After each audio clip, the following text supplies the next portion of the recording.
We would like everybody to be centralized if possible. Of course, the pastor is accepted, but everyone else be centralized. Today, we're going into a mechanic shop, and we are excited to learn. I've always said, I think the other day, Kingsley had his battery or something. I forgot what the issue was. Was it a battery? We didn't know what it was initially, but, and then somehow the two pastors helped.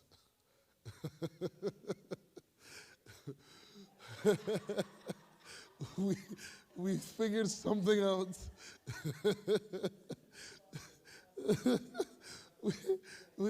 I have no idea if Pastor Eric is handy, because I ain't. I do know how to boost a car. That's one thing I've always known how to do. And we took the booster cable, took the church van. Was it the church van? The church van. We put it in the right places, and we started the thing, and we're like, please don't explode. We cannot let this happen in front of a church, you know. And somehow, some way, with the touch of God, we were able to figure it out. And it actually worked. And so I felt good going home that evening, because I felt like I accomplished something other than preaching. Hallelujah. And so today we're going to teach something more exciting than that. We're starting from that. You may ask yourself, why do I need this if I can go to my mechanic? One, it can get expensive. The basic oil change, synthetic, sometimes I'm paying next to $100 for that change. Imagine if you know how to do that yourself from time to time. Maybe you don't want to do it all the time, but from time to time, knowing how to drain it and then putting it back.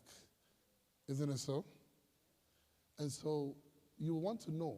You also want to know, and you may be able to ask questions, because I'm going to ask the question. When do you know if you need a new brake? Maybe you don't hear it per se, but like, you don't want the winter to come in and you're pressing the thing and you're wondering why there's some squeaky noise. Because one time when I was driving Uber, I used to be an Uber driver as initially a side hustle, then it became a full-time, then it became a side again. And this is when Uber first started. And I remember hearing all sorts of funny noise in my car. Quick, quick, quick, quick, quick.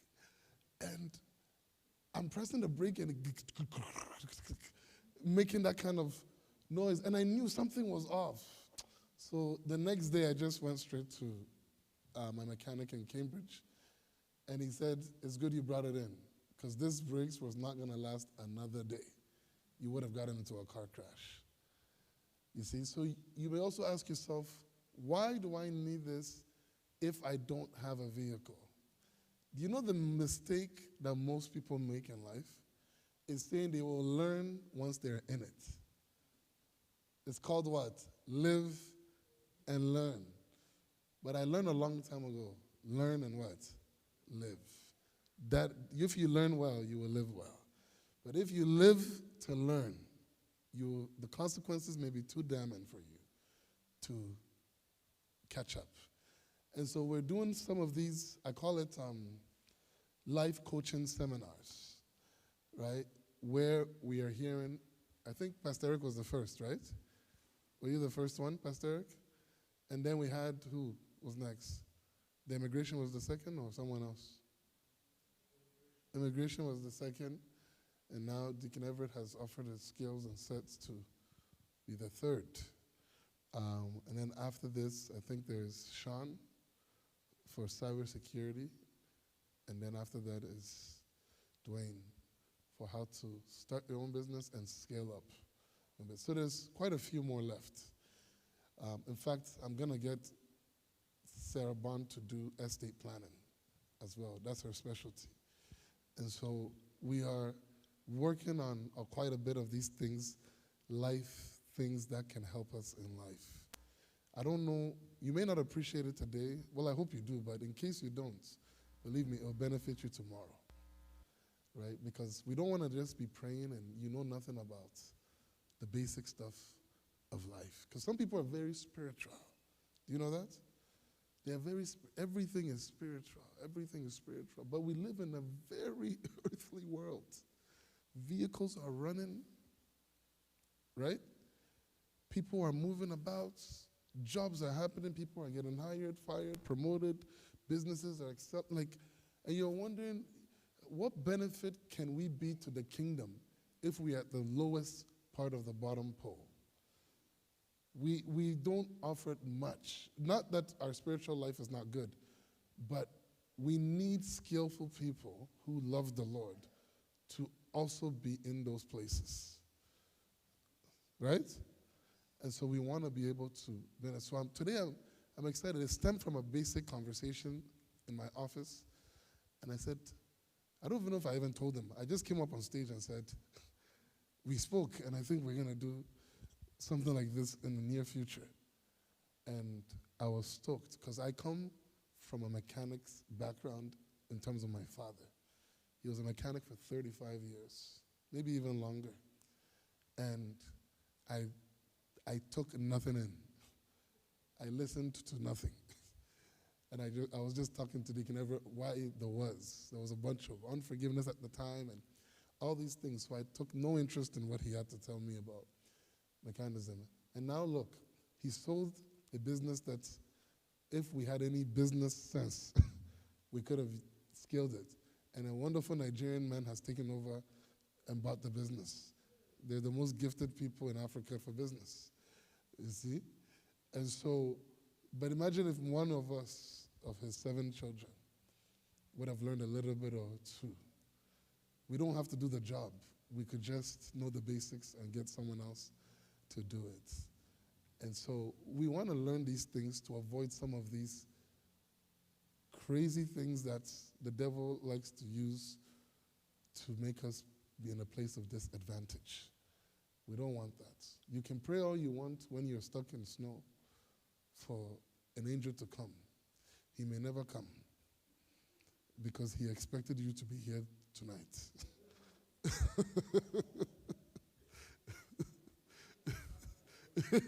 Yeah, you say you should have been here that night. So I didn't come because you should have been at the shop. That's why I told everybody who comes to me about an immigration issue that came before the immigration seminar, I will just pray for you. I won't give you any other offer because you should have been there that night. Amen? So let's pray. Father, we thank you for being a blessing unto us. This is the year of the helper. And this is one of the ways you are helping us. And we are very excited to learn about this awesome skill of knowing the very blessings of vehicles that you have given us. Help and speak through your servant. Use his skill sets to help us better ourselves and you. In Jesus' name, amen. Help me welcome Deacon Everett Achampong.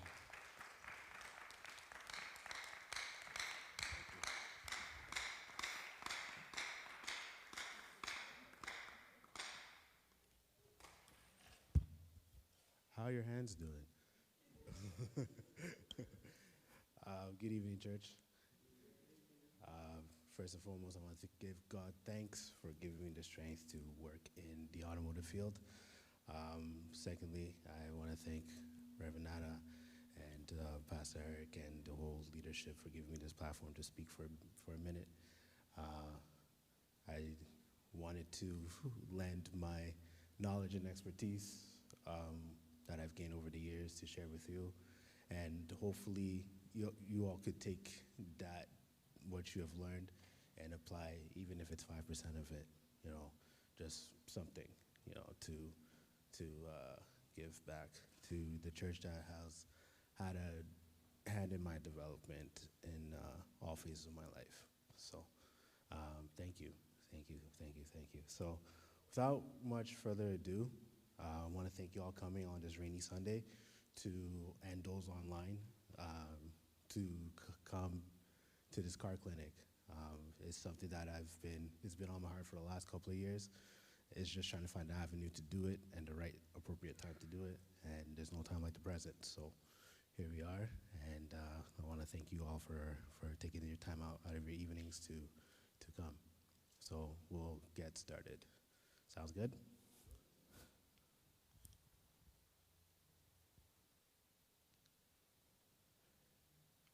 All right, Ralph, hit the slide here.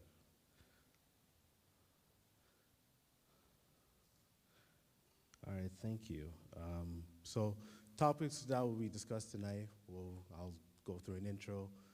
We'll go through what's under the hood of a vehicle and each of its function. Then we'll go into how you could save on fuel, go into how to boost your battery, and also I'll show, there'll be a video demonstration on how to put on your spare tire and take on a spare tire. We would have done it today, but Mother Nature had other plans, which is okay. So there's a video attached to the slides, and then there'll be room for a Q&A after. Okay, next slide, please. So a little bit about myself. I think most of you know me in here. Maybe some of you don't, I don't know. But I am Everett Chompong. I currently work as a transport specialist at Porsche Center Oakville, which is under the Polycar Group. More on that in just a second. I've been in the automotive field since 2008. I am a certified bronze level technician for Porsche. I have a certificate and everything is pretty cool. And I've been in the transportation role the last 6 years, so I was in the shop for the first little bit, and then I converted into a transportation driver for the group for the last 6 years. Started off by accident. I was just going there to help because, you know, I like driving things with wheels, you know, from cars to ATVs. I like driving. So jumped into that, and it's become a thing ever since. Gone to places I normally wouldn't go, met people that I normally wouldn't have met. And I'm transporting cars that I only saw in magazines 30 years ago. So it's been a huge, huge blessing. So that's what I've been doing the last 6 years. On the side, I do have a mobile service business called Rolling Tire Express that was established during the pandemic.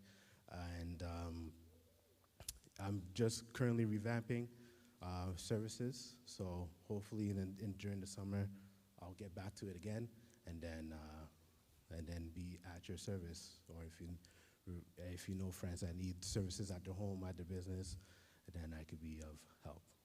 Okay. So like I said, Porsche Center Oakville is under the Polycar Group, and in this slide here, I know you see 3 random people there. That is the founders of the Polycar Group. They're actually 3 brothers. The group was established back in 1979. They bought a Honda store in Toronto, and the 3 brothers are Basil, Tony, and Paul Policaro, hence the name Polycar Group. They started back in 1979, and from there have grown into 6 brands and serving out of 9 dealerships across Southern Ontario. So you see the list of dealerships there and the years that they're established, set in geographical order from east to west. So I'll just quickly go through them.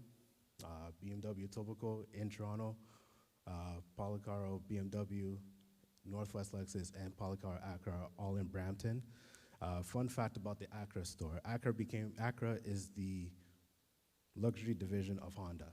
And that store is actually the first Acura store in Canada back in 1987. So it's a cornerstone store, and next year will be 40 years that they've been in Brampton. So yeah, if you're looking for an Acura, let me know. Moving further west down the 403, Porsche Center Oakville on QEW and Third Line was established in 2013. They also ventured into the Waterloo region. They have 3 stores out there as well. Land Rover and Volvo Cars Waterloo are both in Waterloo, and then they opened Porsche Center Kitchener Waterloo in Kitchener in the summer of 2024. And they just opened a pop-up shop in Niagara for a Porsche dealership. It'll be full-fledged by the end of 2027. And then they also have 4 auxiliary stores, Motion Endeavors, Polycar Leasing, Tetson Motors, which operates out of Croatia, excuse me, and Zenvo, which operates out of Denmark. The last 2 are hypercars, cars more than my house. So they've ventured with them to be a Canadian representative for those 2 hypercar brands. And so that's what we do, that's what I'm involved with, and I get to transport all these cars for all these stores day in and day out. It feels like a dream, quite honestly. So more or less, that's the Polycar Group. And also, it's just to give you a glimpse of what the automotive industry is like, right? All these dealerships are family-owned or owned by an big auto group. So, yeah. Next slide, please. So, where to start? We're going to start under the hood. As you can see, that is the engine bay of a Toyota Sienna. I figured that is more straightforward than trying to show you an engine bay of a Ferrari. That's way more complicated. So this is at least straightforward, that we all understand, and then we could explain what each of these components are. Sounds good? All right. All right, next slide, please. So we'll start with the alternator. I'm sure you've heard of the alternator once or twice, but this is what the alternator looks like. Its job is to supply massive jolt of electricity required to crank the engine and start your vehicle. Once it gets running, it's the main source of voltage as you go about your day. Where exactly is the alternator? It's either on the side of the engine or the front of the engine, depending on the brand of car you own. So it could be anywhere, but it helps aid the engine. And how yourself can maintain it, just drive it regularly. Don't skip on your maintenance intervals when you're going into the shop. If you're going away for long stretches of time, let's just say you're going to Ghana or Nigeria for 3 months and your car's sitting doormat, right? Just make sure you have someone that could spark it for you every now and then. So that itself is the alternator. Next slide, please. The air filter. What does the air filter do? The air filter it protects the engine from debris, dust, and particles from damaging the engine while maintaining smooth acceleration and proper fuel efficiency. So in short, your air filter is pretty much your lungs of the car, right? All the debris that come in through the front of your grille, it stops that in order to maintain proper acceleration and stuff. So where is it located? Most times it's by the front or the side of the engine bay, depending on the brand, once again.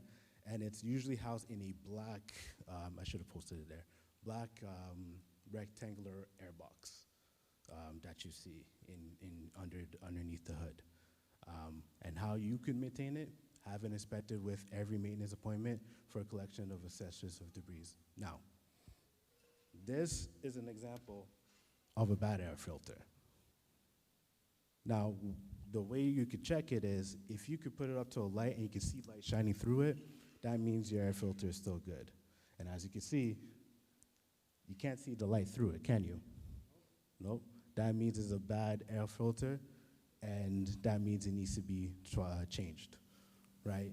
Because it will affect your fuel economy, more on that later, and also it can affect how you drive your vehicle. Yep. I don't recommend it.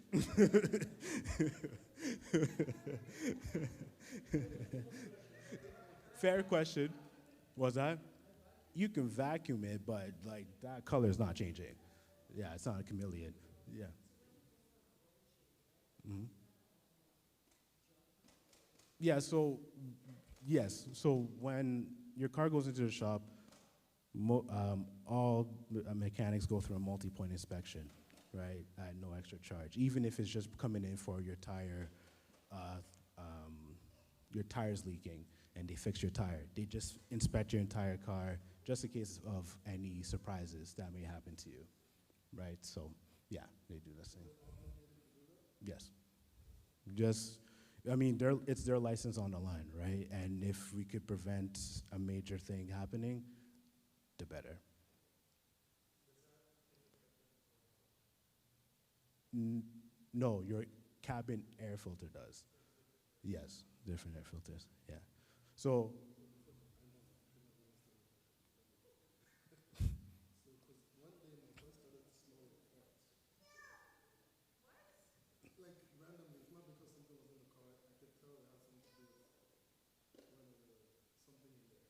yeah, either it could be your cabin filter or something crawled up in there and didn't make it. Yeah. Yeah. Yeah. So sometimes rodents can get into your engine bay, depending on the season. We see it quite a bit on my job. So, yeah. And that air filter is actually out of a Porsche Panamera. And where I said that, where is it located? Usually in the front. The Porsche Panamera air filter is actually behind the front bumper. So to remove it, to change it, and all that, that's almost an hour and a half of labor because you got to remove the bumper and everything like that.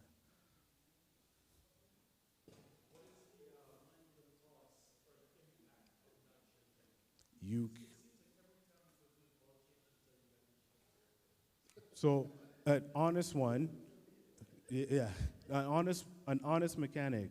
What they will do is they'll bring it to the service advisor and they'll compare a clean one to a dirty one, and then they'll show you, right? And since we're on camera, not every shop is out there trying to hustle you. Okay, we're trying to also look out for your own good. So, it, honestly, read the reviews. Reviews are very, very important, right? So, whether it's a local mechanic or your uncle's friend in Dunville or even a dealership, right? Read the reviews. Read the reviews. If the reviews are more good than bad, then that's somewhere you could trust, right? In the automotive field, reputation is everything. So as long as someone has a good reputation, you can you can definitely trust that shop. Yeah.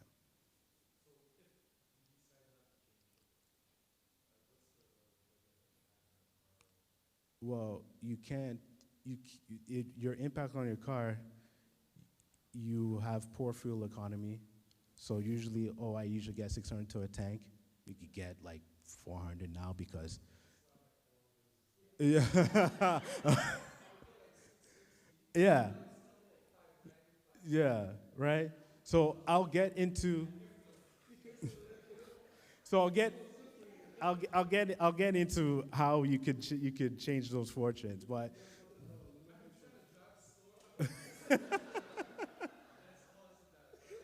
I appreciate your honesty. But yeah, so this has more of an effect on your fuel economy than people want to believe, right? Because you're going this way, air's coming in this way, and you're forcing the engine to produce energy it doesn't have, right? So it's going to affect how you drive. And if you have that plus a heavy foot, I can't help you. So, but yeah, more or less, that's what an air filter does. All right, next slide, please. Your battery, what does it do? Your car battery is a rechargeable storage device that converts chemical energy into electrical energy. It's got three main core functions: starting the engine, powering the electric accessories, all the stuff that we like to have, the radio, the lights, and the sunroof, all that stuff, and acting as a voltage stabilizer, protecting the other computers of your car from a power surge, right? Like your modules and all that other stuff. These cars are coming more and more complicated by the day, so it's important to keep an eye on your battery's health. So where it's located, mostly it's located underneath the hood, either on the driver's side or the passenger side are firewall in your engine bay, or sometimes it's under the wheel well, like where your front wheel is sometimes where the fender is, or sometimes it's underneath your seat. Yeah, but most of the time it's in your engine bay. Yeah. How often should you maintain it? Have your battery replaced every 4.5 to 6 years, or if it's showing signs of weak performance. So one day you're going to work, you're dropping kids off at school, and it doesn't want to start, right? Or, or you left something on by accident. You left your dome light on, right? That can cause your battery to drain. So either that way or they recommend every 4.5 to 6 years. So in a country like Canada where it's super cold, Mm-hmm. is that a sign of weak battery when you're trying to start it and because it's one of the coldest days you've ever had? Mm-hmm. Is that a sign? It should have started out regardless of the weather? It should start It should start regardless of the regardless of the weather. But some days are going to be colder than others. There's no getting around that, right? Unless you, yeah, if it goes, then you know it's your battery.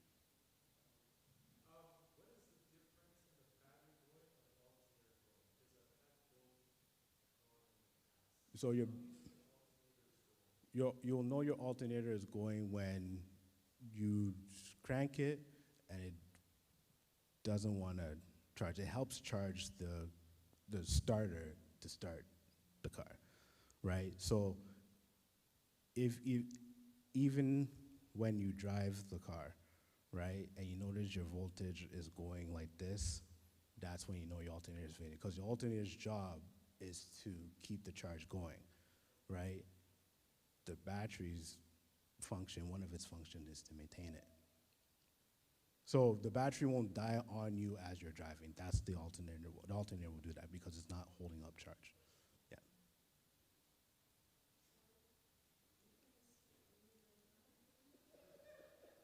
Am I? Sorry. Mm-hmm.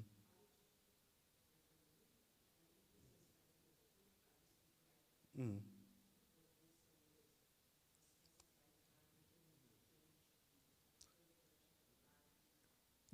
That's just a rule of thumb, right? It's recommended between that time period that you're supposed to change your battery. But that's why vehicle maintenance is very important, right? Whether your car is due for oil change or not by kilometers or it's due by time, still check it in and have them check it out. Yeah, I don't mean to scare you, but that's why you have to take your car maintenance seriously, right? Go there even when you, so let's just say, for example, your car, for example, I think your car is supposed to be every 8,000 or 6 months, if I remember correctly, right? Even if you don't hit 8,000 kilometers, it's still been 6 months since your last oil change. Bring it in. Have them check it over. Have them say, yeah, because old oil sits over time. It's not good for the moving parts in your engine. Your crankshaft, your camshaft, your pistons. I know I just lost a whole lot of you. I'm so sorry, but that's a part of the routine maintenance. Everything counts in a routine maintenance. Yeah. Yeah, it does. It still doesn't matter. Okay, I'll put it to you like this. You wake up, you don't move a muscle all day. Should you take a shower? Same thing. Even if you leave the car parked and say, you know what, I'm going to go to Bali for 6 months. You come back, the thing is going to say it's due. And you're like, what? Why? I didn't drive it, right? Sometimes there's particles in the engine that breaks down in the oil that could sit in your engine, and that's something you don't want. Yeah. All right, next slide, please. Brake fluid reservoir. What does the brake fluid reservoir do? The brake fluid reservoir holds the hydraulic fluid that transfers force from your brake pedal to your vehicle's wheels.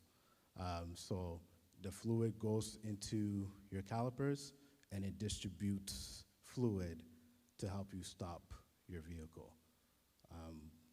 So each caliper, so the front braking system is 70% brakes the front, because most cars are front wheel, drive, and then 30 to 40% goes to the back. So once you press on the brake, all the fluid goes to help the calipers push the brake pads in, and then it stops on a dime.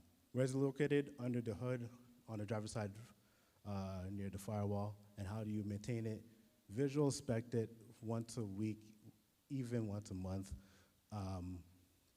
And there's minimum and max, I don't know if you can see on the picture there, there's minimum and maximum lines as guides to see what level it is at. And then it usually gets replaced with your brake service when it's due. Yeah. All right, next slide, please. Your coolant reservoir, what does it do? It acts as a safety buffer by storing, expanding hot coolant and returning it to the radiator as the engine cools, preventing the car from overheating and from leaks. Excuse me. Where is it located? Usually located near the engine bay, near the radiator, and I'll show you the radiator next. And how do you maintain it? Top up by your mechanic or yourself using pre-mixed coolant. Don't take Perrier, don't take Aquafina and fill your water and fill your coolant, okay? It is cool for a certain period, but no, because that's not even distilled water. It's mixed with distilled water and the coolant itself. You have to dilute the two, so it's a 50-50 mix. And then you fill it, and then it gets you on your way. Yeah. I see my mom's face looking puzzled.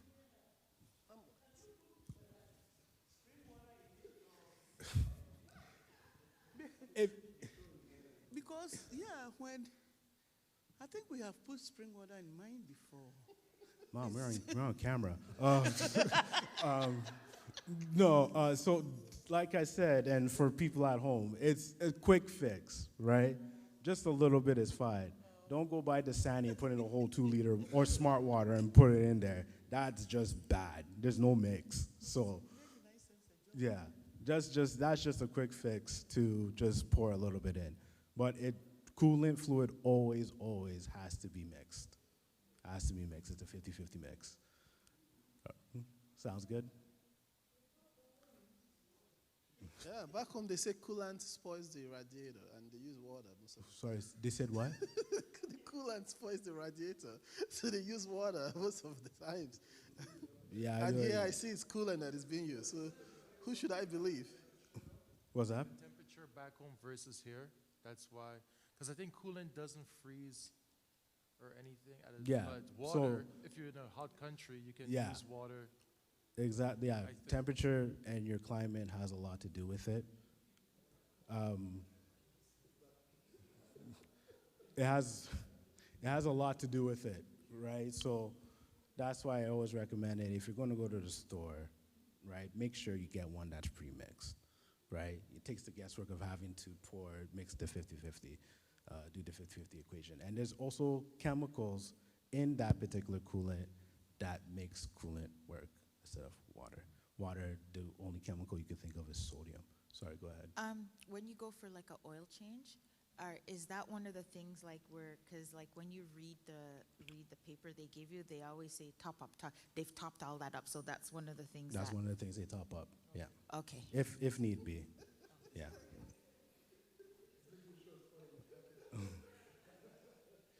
All right, next slide, please.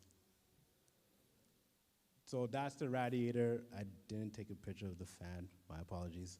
But part of the radiator's job is the burning of fuel and movement of engine parts that generates tremendous heat. So to prevent a damage, a mixture of coolant and water is pumped through the engine to absorb the heat. And it works alongside several components like your coolant, your water pump. Usually that's always located in the front of your engine, or in some applications if your engine is in the back of the engine. How to maintain it, monitoring coolant levels, having it flushed out when vehicle manufacturer intervals call for it. All right, next slide, please. Your drive belt. How does the drive belt work? Transfers rotational power from the engine's crankshaft to the vital peripheral devices such as your alternator, water pump, power steering pump, and air conditioning compressor. Where they're located, usually located either on the side of the engine or the front of the engine. And how you can maintain it all depends on mechanics' recommendations. You could visually see, if you could see your belt, right? Check for cracking or check for glazing, right, on your belt. Usually, most manufacturers recommend it at 160,000 kilometers or 8 years. Or even if you see signs of wear on the belt, it is, as seeing how it works, it's very recommended to change the belt. Without the belt, it can't, your AC doesn't work, you can't steer your car, your coolant, it's a big deal. Your belt's a big deal. Timing belt is different than drive belt. That's a drive belt, or serpentine belt. Yeah. Timing belt is more internally in your engine and it uses change. Before the 8 years or the 160,000 kilometers? Wear and tear, just regular driving. What you can do, like I said, you can open the hood and see, depending on where it sits on the engine, it's a little hard to, in some locations, to see, right? If you see little cracks inside the grooves, right? If you start to see little cracks in the grooves, then it's only a matter of time if you ignore it for a little too long to snap, and then you can't steer. I've had it happen to me once on my work truck. I'm driving to Woodbridge, and all of a sudden on the 407, it just snapped. And the battery light came on. I couldn't steer, and I was going straight, thankfully. If I was on a curb, I'll be, doing a free wheelie on the 401. Like, it would have been bad. No. I would have made it over the thing. If you watch Free Willy, you know what I'm talking about. Yes. So the fan belt, right?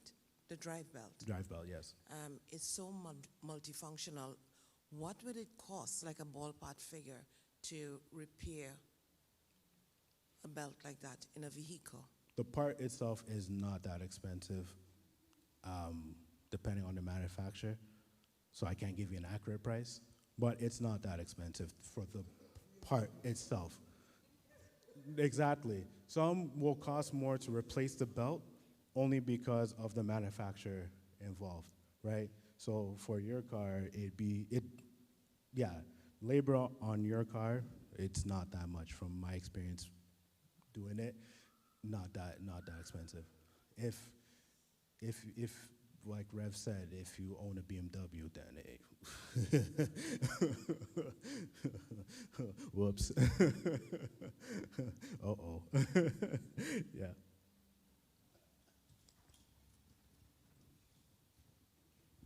Is it something that your mechanic will check? Yes. Or, okay. Yeah, 'Cause that's part of I'm literally at the 160 in the 8 years. Oh, wow. Yeah, so check it. It may not even show where. It may be glazing a little bit, so it could slip off or something like that. Like if it starts to. So glazing means that over time the belt's material is a little bit. It's not as sturdy as it used to be. So they say just to replace that anyway if it starts to glaze a little bit. Yeah. Next slide, please. The engine. This is considered the heart of the vehicle. Nothing works without the engine. The engine converts different forms of energy into mechanical energy. So everything you hear from crankshaft, camshaft, or pistons, or whichever, it all takes place in that engine, in a engine. Most of the time, like I said, most of the time it's underneath the hood of every car in the front. Some, even when you get to the exotics, it will be either in the middle or in the back. How to maintain it? Very simply, check your oil level. I have an instrument here. This is your dipstick here. And I know you can't see it, but down here, right, there's usually... Oh, yeah.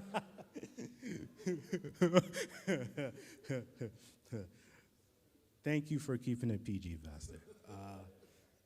So, yeah, no. So, this is your oil, oh my God. This is your oil dipstick. So usually there's the low and then there's a high here. I know you can't see it, but this measures your, oh, I'm on the wrong side. This is what measures your oil in the car. So if you can, you dip it, you take it, wipe it, and then you dip it again and see which oil level you're at. You always want to be in the middle or close to the high. Yeah, and it'll give you as a guide. Now, most cars nowadays, like I said, these cars are becoming complex. Most cars don't come with dipsticks. Yeah. You check your instrument cluster, right? Or your dashboard. In your dashboard, there's a function where you can check your oil level. And some of them, it's even on your screen. So that's where it's checked. And the second part, get your oil changes done on time. Oh, well. Sorry, yes? Yeah, I was going to ask, so when is it okay to check it after we just driven or before we drive? Like, how do we check Every when fill is up. better? Every other gas station fill up, Or once in a while. It doesn't have to be every day. Oh, okay, well, there's that.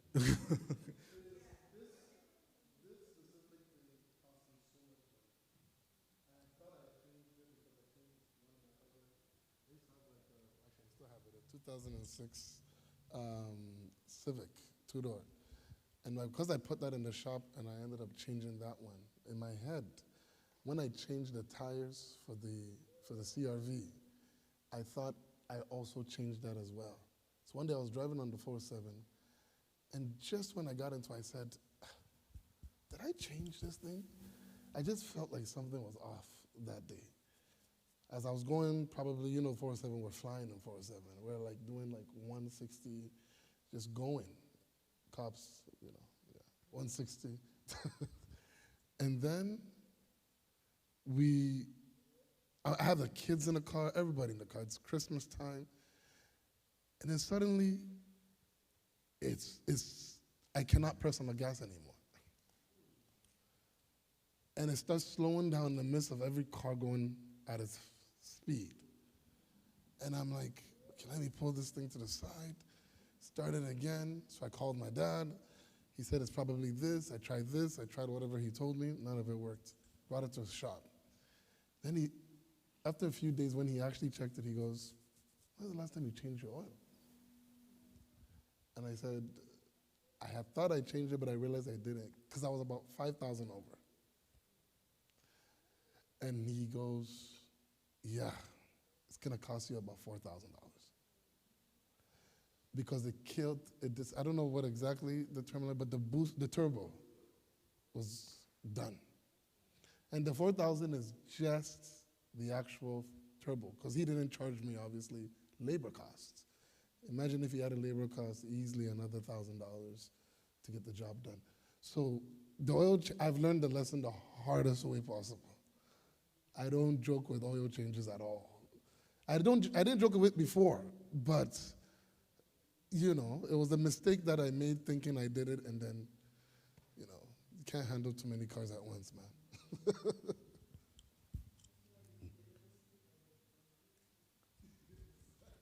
So sometimes too, the stickers, they're also moving away from that as well. It's all in the instrument cluster now, most of it. Yes.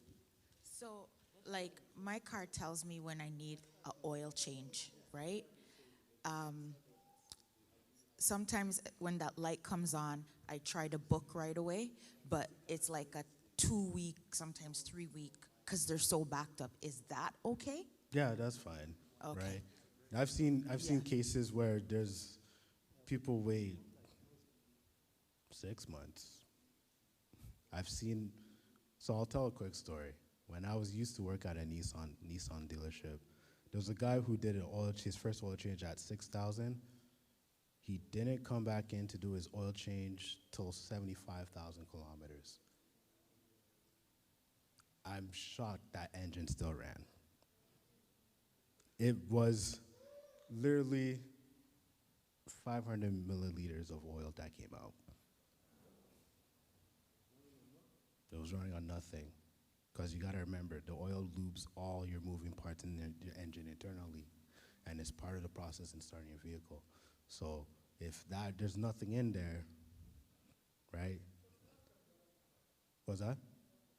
Yeah, so if that's the heart, then the oil is the blood, right? That's a good analogy. And so,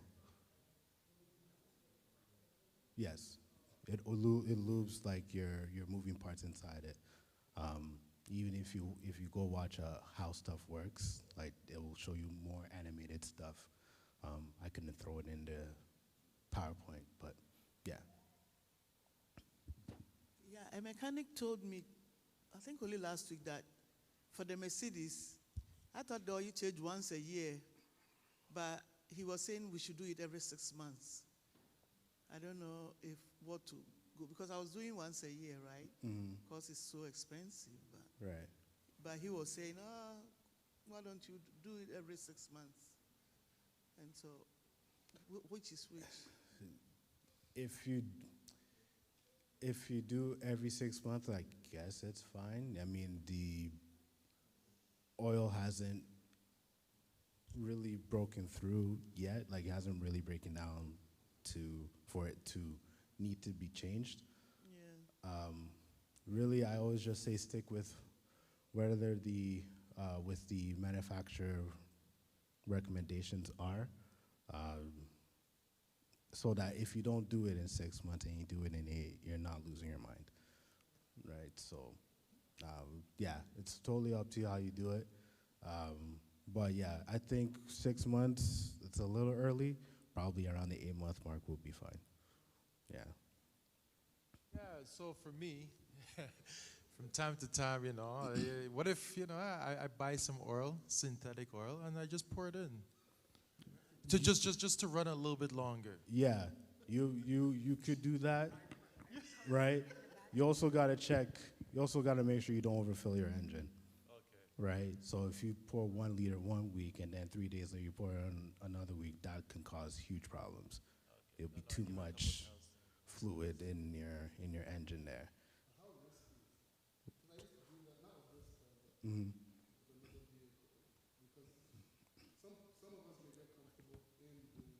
Yeah.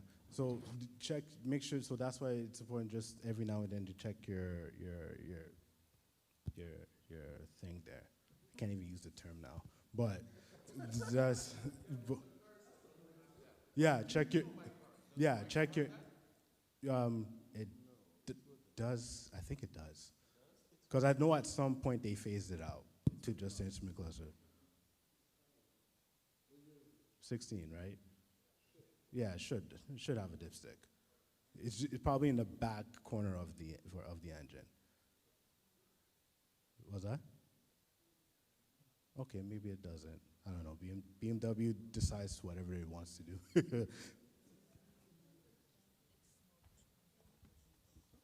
What causes the thick smoke? Out of the vehicle? Yeah, due to lack of oil changes, and sometimes what happens is that the rings, I'm going to get very technical here, the rings on your pistons, right, get bent inside the application because the oil's bad, and then it gets like clunky or like choppy oil, and so it emits. Was that? Yeah. And then it backfires. So if you see black smoke, you see it on diesels more so, but yeah, very dangerous. Very dangerous. Sometimes it could tell you that you need a new engine. depending on how bad things are internally in the engine. Yeah.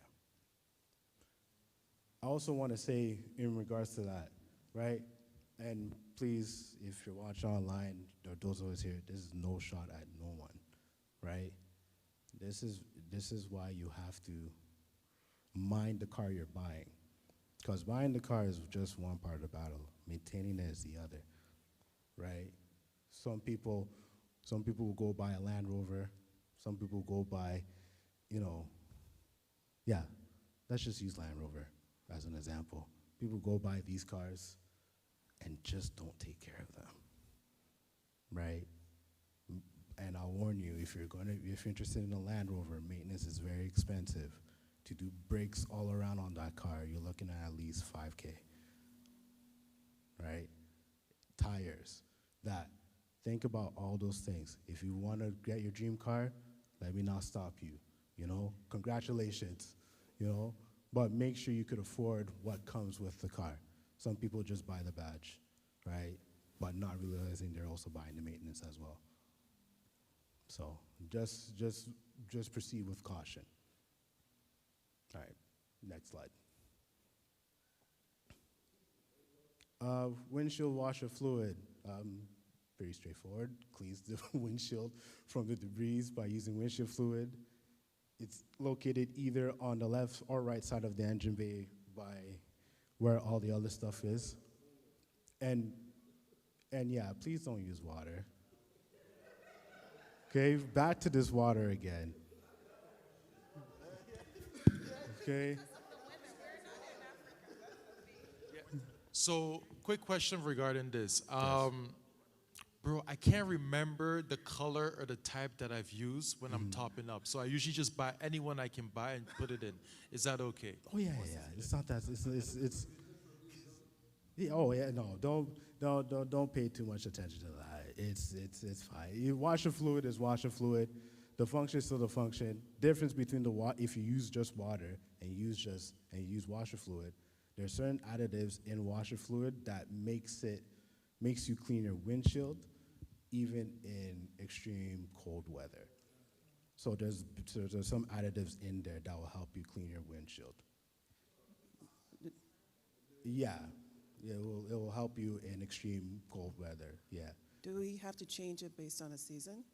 Like I know there is some for the summer to get rid of bugs. That would be helpful because one's stronger than the other, right? Mm-hmm. So there's different mixes of washer fluid, right? So it's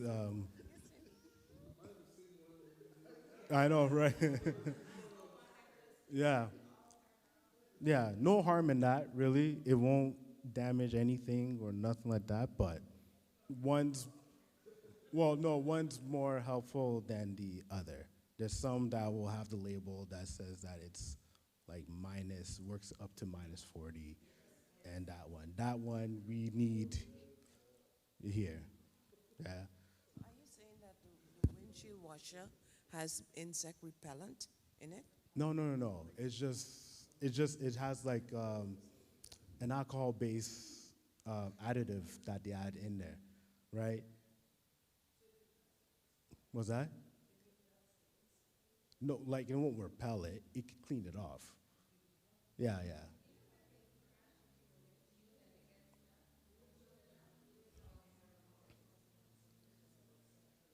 No, oh yeah, no.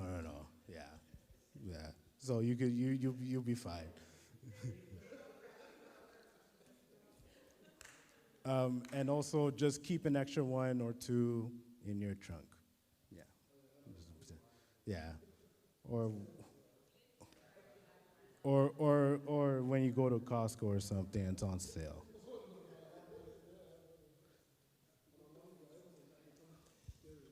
Yes, especially on a long drive, right? So it's always good to have with him. Windshield washer fluid, the wipers, without the mechanic, how do you know when to change those? The wipers? Yeah. Oh, that's a good question. So how you know you need to change your wipers is when you wipe it, wipe the windshield, excuse me, and it leaves streaks on your windshield. Once it leaves streaks on the windshield, it's time for the blade to go. Sorry. And also, also something I've learned with the windshield wipers, it can be inserted incorrectly. Because my old car, it wasn't working properly, and it was the mechanic that found out it was inserted incorrectly. Oh, shoot. So just be mindful of that as well. Yeah, so there is a driver's side and a passenger side. The driver's side is bigger than the passenger side. So always keep that in mind. If you opt to do it yourself, always remember, driver's side is bigger than the passenger side. Sorry, since we're on the wiper subject, Okay. Is it okay to lift it up during the winter? Yes and no. It's okay in a sense that it's not going to stick to your windshield, but it's not okay if, God forbid, there's a big wind and it goes, "Pah!" It could crack your windshield. So the cold will not kind of make it to not be even anymore. And when you put it back, it no longer No, looks like nice. if you lift it up, that's fine, right? Oh, But I'm saying it's also not fine in case there's heavy winds and the wind takes it and hits your windshield. And sometimes, depending on how hard the impact is, Could crack you can start to see your windshield to crack. Oh, okay. Yeah. So another one's leave it down. Okay. Yeah, so it's just something to keep in mind if you do lift it from the windshield. Yeah.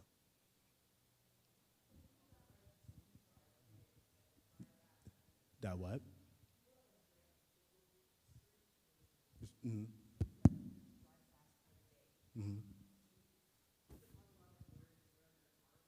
Oh yeah, yeah. You put a lot of wear and tear on your tires, wear and tear on your brakes. They wear faster than if you were normally if you drive it normally, right? And so that's why those kind of people, right? And if you, I don't know if you have any interest in F1 and NASCAR and stuff like that, they change tires so often during the race because at some point your tires lose grip, right? And if your tires lose grip, they become slick. And then you're electric sliding up and down Highway 8. You don't want that.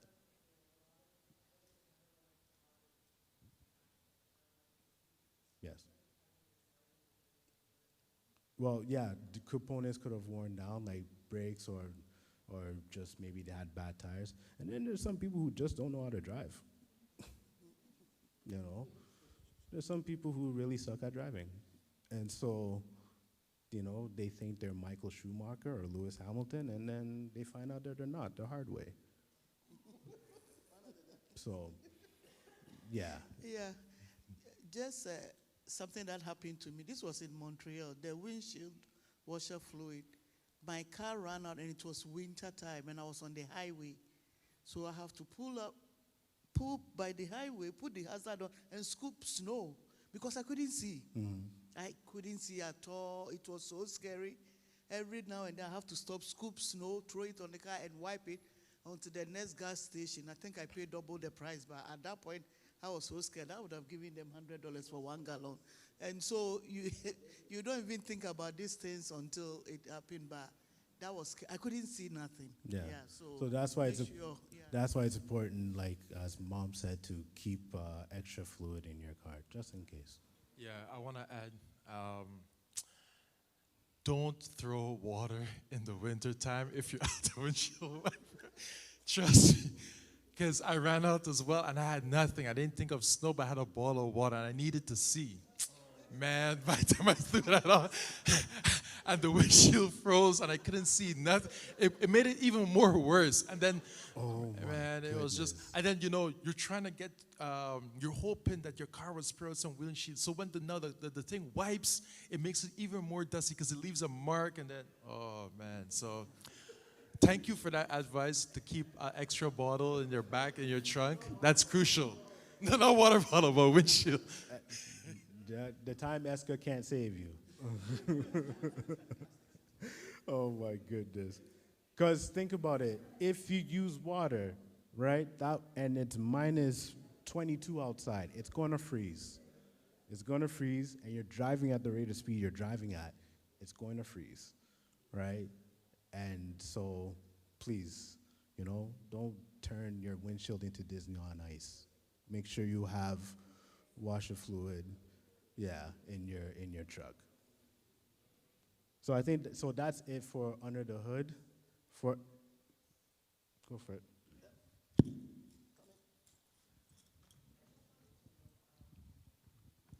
Some cars come with a, thank you. Some cars come with a safety shield or a sensor. So if you get in too close to another vehicle, the sound will, an alarm will come on. Is there any way I could go into the system and increase the volume? No, it's for your own protection. No, I need to increase the volume because it's So not, you want it louder? yeah. Oh, yeah, Can I yeah. do You have that? to go. You have to go into your settings and increase the volume. You can increase and I did. decrease the volumes. Yeah, I did, but it didn't make a difference. yeah. Some are louder than others. Okay. Yeah, some cars still like the steering increase. No, sometimes that's the max it will go. Yeah, so that's the maximum it will go. I don't think a software update will fix it.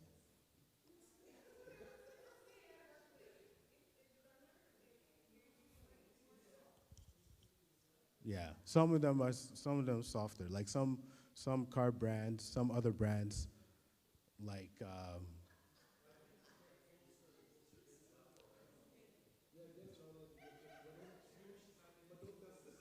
no, some of them are just naturally loud. Like for example,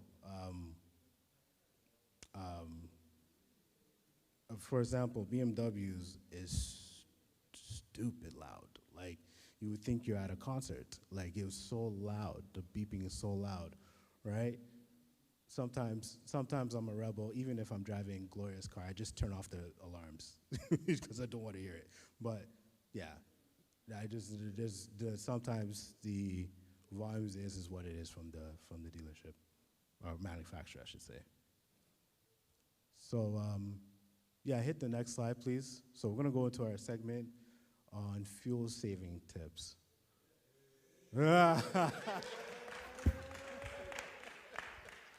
Hit the next slide, Ralph.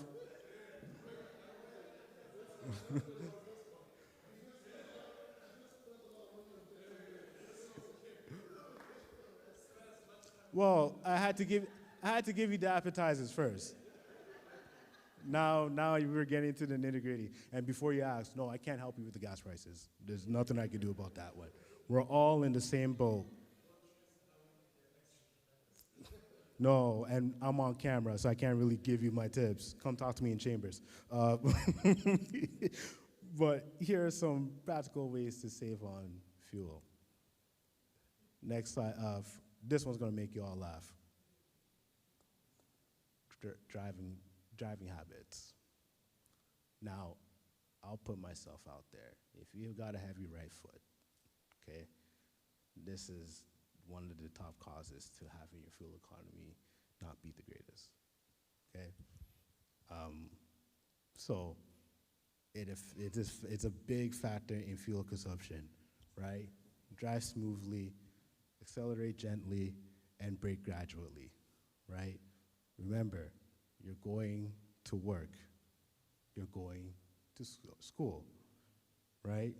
You're not in the Daytona 500. This is not the Indy 500, right? If you care about your fuel economy this much, right? Sometimes Eva will be like, fast, Daddy, no. Because with aggressive driving like that, it can lower your fuel economy by 5% in the city and up to 33% on the highway. Maintain steady speeds, avoid wild fluctuations. Cruise control on a long road trip is your best friend, right? If you look at the other section of your dashboard, it says RPMs, right? That's how fast your crankshaft is going, 2,000 turns per minute.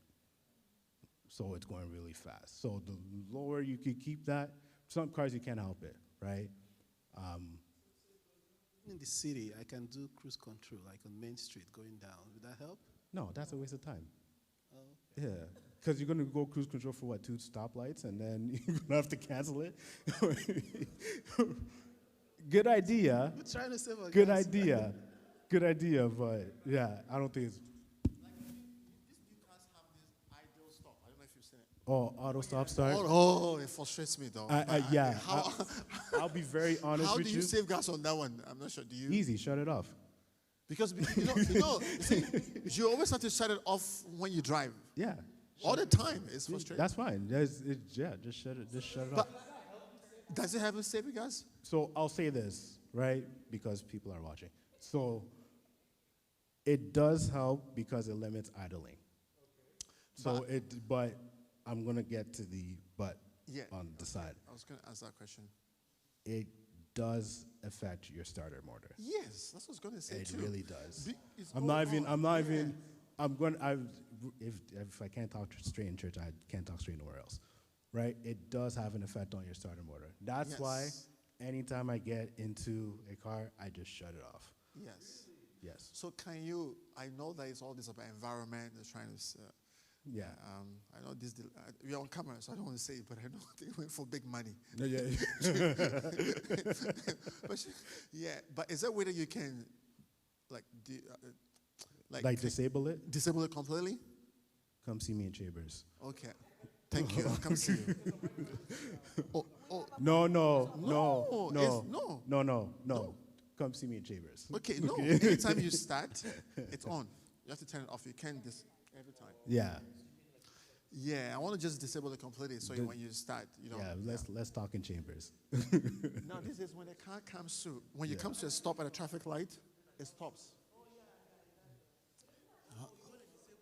Yeah, like I said, the whole purpose of auto stop start is to limit your idling. So if you're downtown Toronto, especially during this World Cup, right, it's helpful, right? But if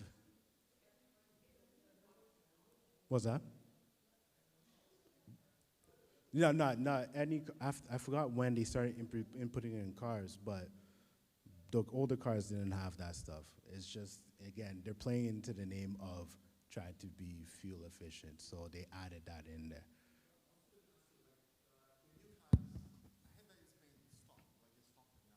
Yeah, there's a lot of complaints about it.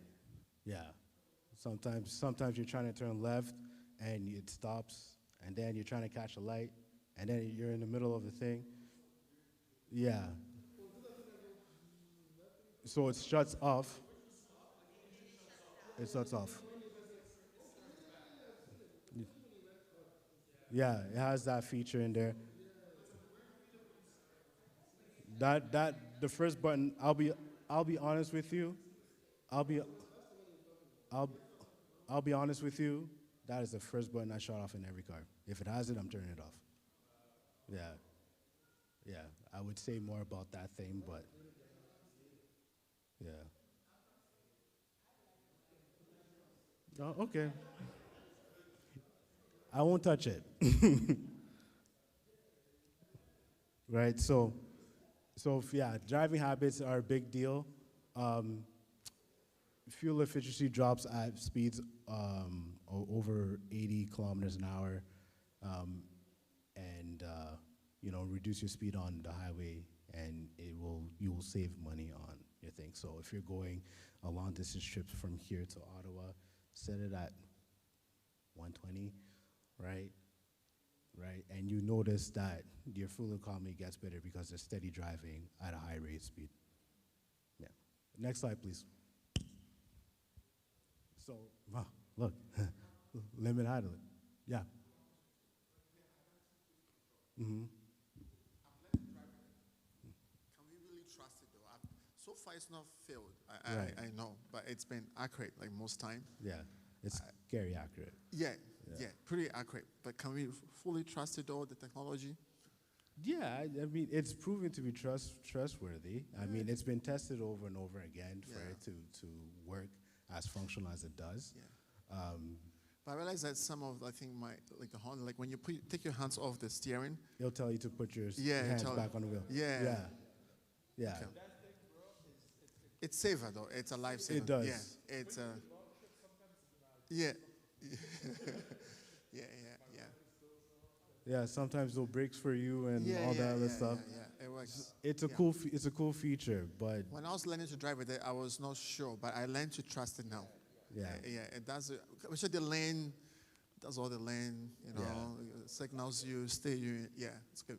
And But I see, want to that's see why. if we should still not. Maybe there's some concerns, but Yeah, it's not. I don't know if you guys have seen iRobot before, right? It failed him. Well, because the robots were attacking him. But right, it's very helpful. Like I said, especially on long distance trips. And But you I keep yourself- also use the cruise control sometimes on the not the highway, because once we're not in traffic, once we're not at the red light at work, right? Yeah, because someone it will stop for you and it will. Yeah, these engineers like making us mechanics work. So it's a cool feature. Don't get me wrong, it's a cool feature. Yeah.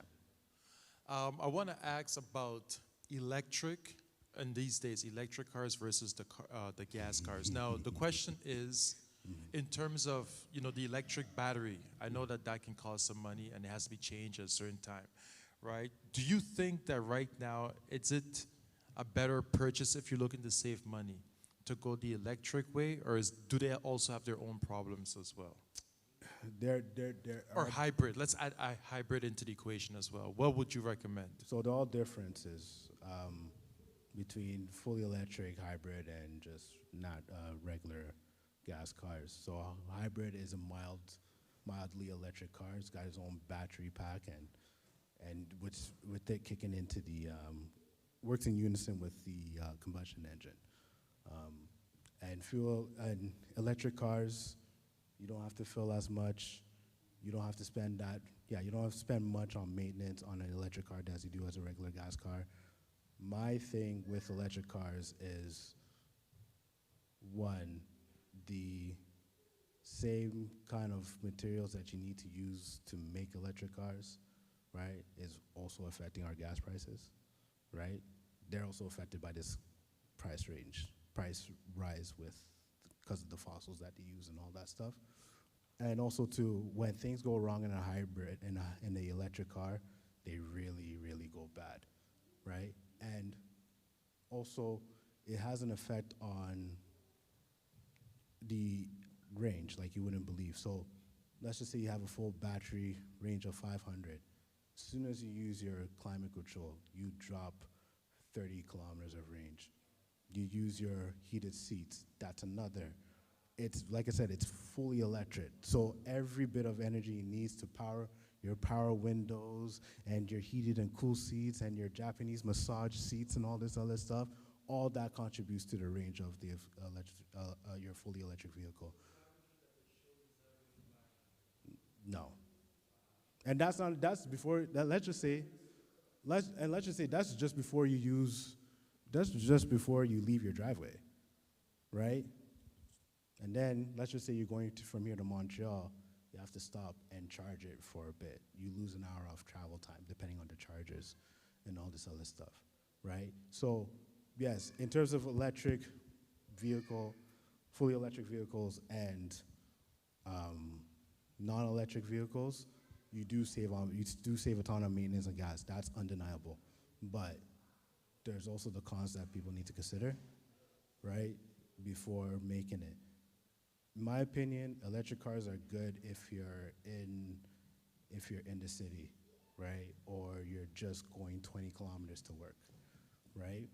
So that's it's helpful that way, right? But if you're doing a long distance trip, I'd rather use a gas car. Yeah. And I believe I heard at a session before that if you have an electric car, that you should charge it outside of your garage, not in the garage, fire prevention. Yeah, so before you buy an electric car, there's always a field technician that will come assess what's your house made of, like in terms of its structure, your voltage and all that, your wattage and everything like that, because all that also affects your energy bills at home, right? So a field technician will come over, assess whatever. If your electrical system needs an upgrade, then you have to upgrade your electrical system in order to charge that vehicle, and that could cost a couple of thousands to do.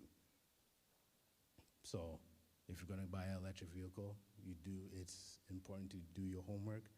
And then, yes, you're gonna have to, just in the, a freak accident, it catches fire, right? As we've seen Teslas to do. I'm not afraid of Elon, so I'll say it on camera.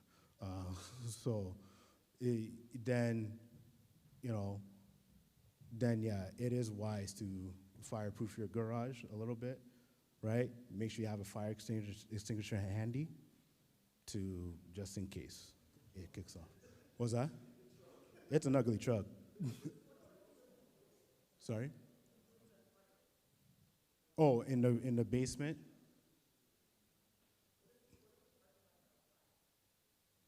Oh yeah, they have charging ports at the mall. No, like if you're doing shopping, right? You could go charge. Depends. With the Teslas, if you want to use a Tesla charger, you have to pay for it. I don't know the rate off the top of my head. It's certain kilowatts. You're not spending as much, but you still have to pay to use that charger. So honestly, for me, the government.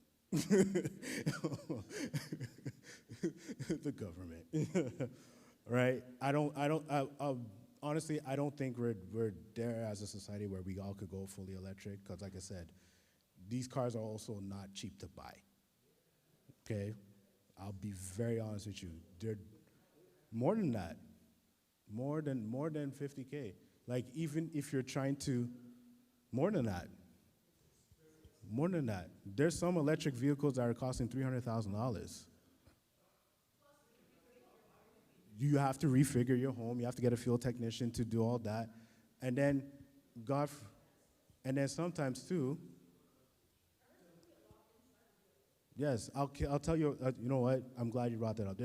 I'll share this quick story, and then I'll get back to this. So there was a basketball player's son who had a Cybertruck, got into an accident at 4:30 in the morning in LA, and his Cybertruck caught on fire. And because it caught on fire, the car locked. And because how it was constructed, there was a guy like just randomly riding his bike, had to use all his force to break the window because it's double pane windows, and had to smash the window and drag him out. It locked him in. Yeah.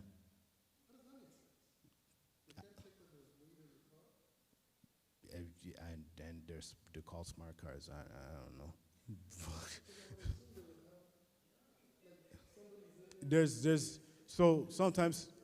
To be honest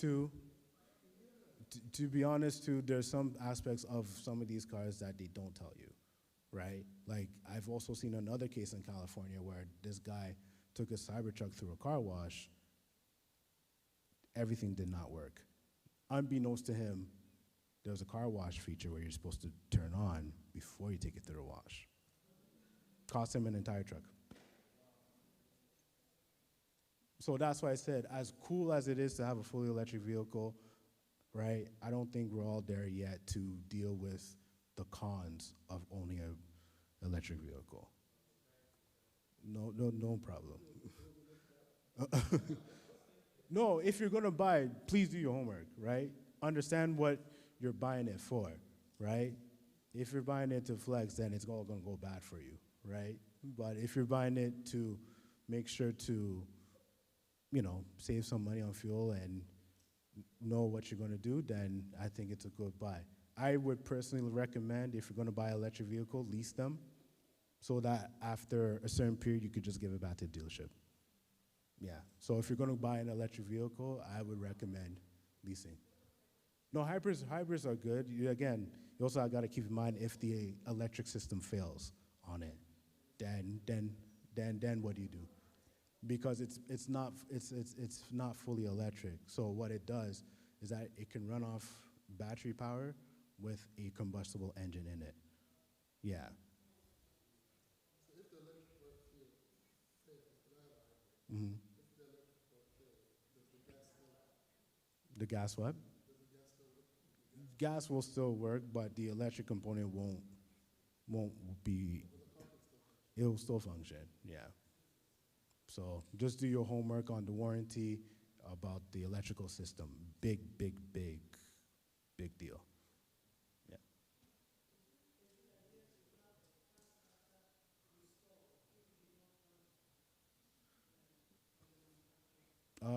You can. Here's why most manufacturers don't.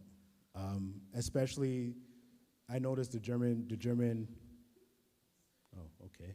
I noticed the German brands mostly don't have it because of their cooling system. Going back to the couple of slides earlier when I explained the cooling system and how it works and all that, the European brands, their cooling systems are so aggressive that you don't need all that time to warm up the vehicle.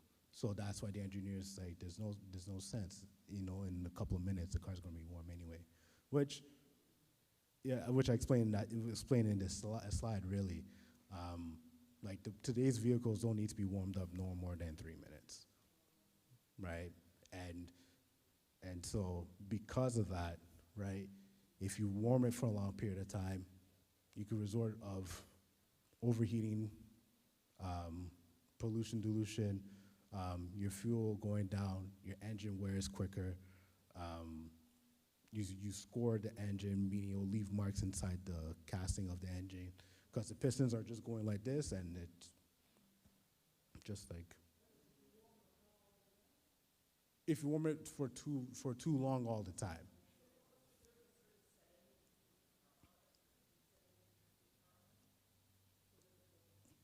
Oh no, it's just strictly just running your engine. Yeah. That what if it burns? No, it won't affect the engine. It just affects your fuel economy. Like climate control fuels affects your fuel economy. Yeah.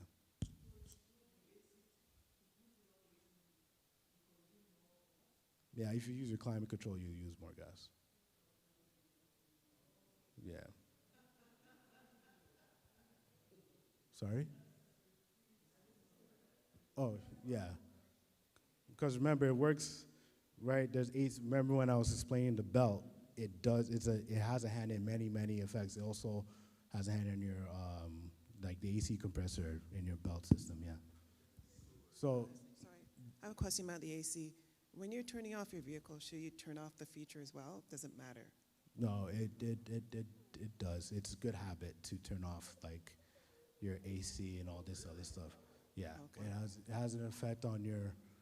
You're not overloading your electrical system. You're decompressing the electrical system, if I could use it.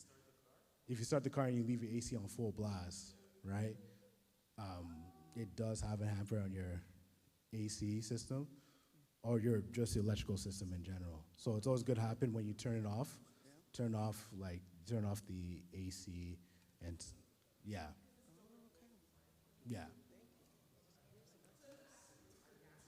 Sorry? If you use your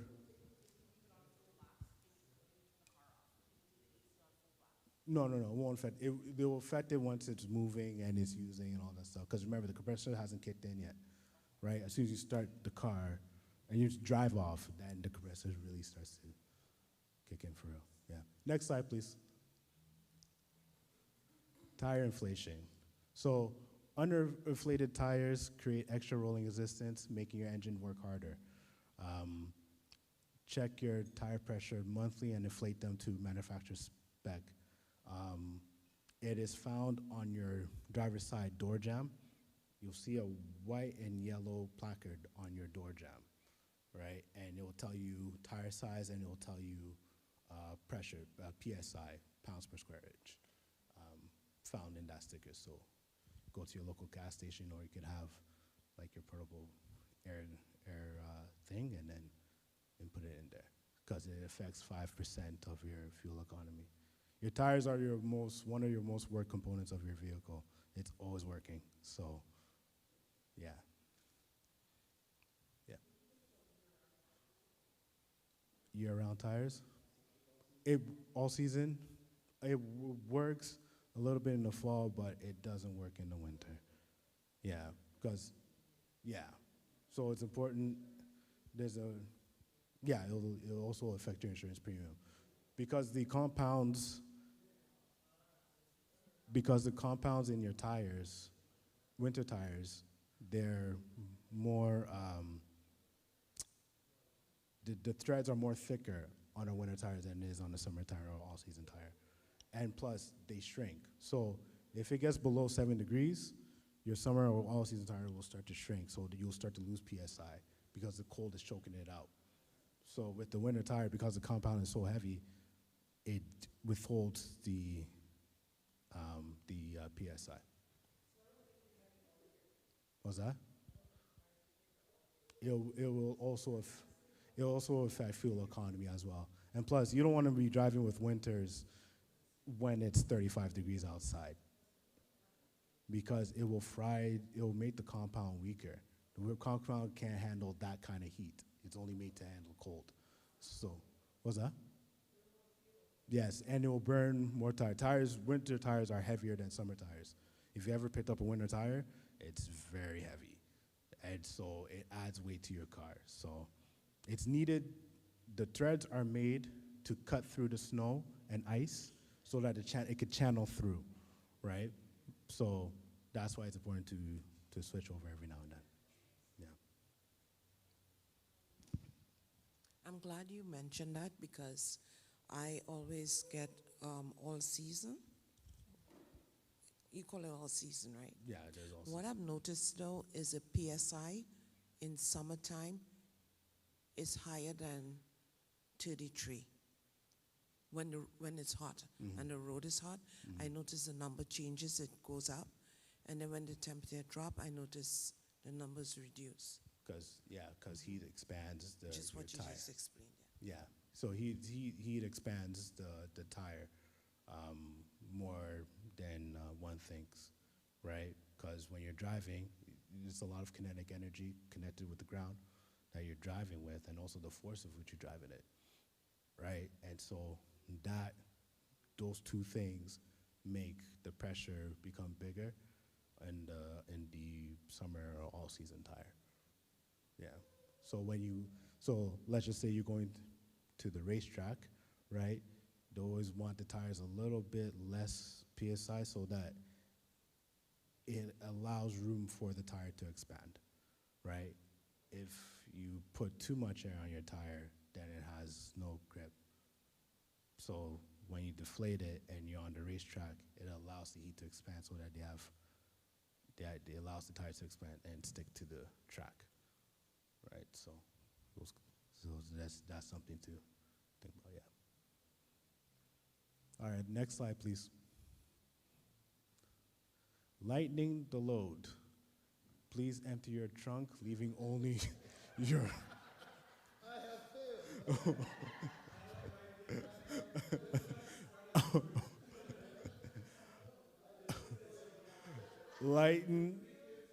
Please empty your trunk, leaving only essential items only. Okay? You don't have to leave the pots in your car. Don't be like me and leave all your half your toolbox in your trunk.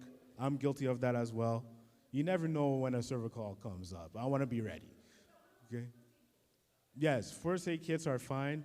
You only need some tools, not half of Canadian Tire in your trunk. Guilty. What? What are the important things to have for emergency? Oh, that's cool. So I did not include that on the slide. That is my bad.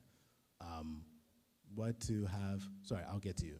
What to have in your trunk? First aid kit, washer fluid, jumper cables, tire patch kit. And your shopping That's bags. to fix your tire.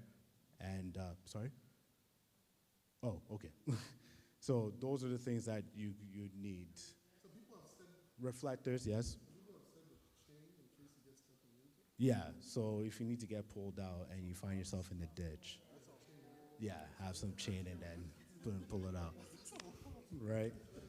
So those are the things. So those, yeah, mini shovels, what do you call it? Snow brushes, right? The essentials, right? How do you keep yourself warm in the winter? Blankets. Have blankets in there. Yeah, have a blanket in there as well, right? So those are the things. So those are the things that you really need in your car. Is those things, right? Right, and not like your pots and you know.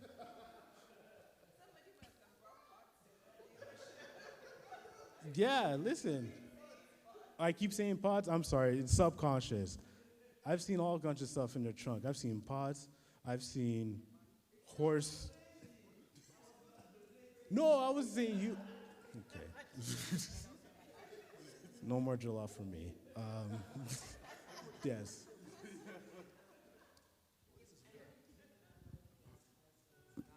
People will stock up on like containers of gas. Can we do that here? You can.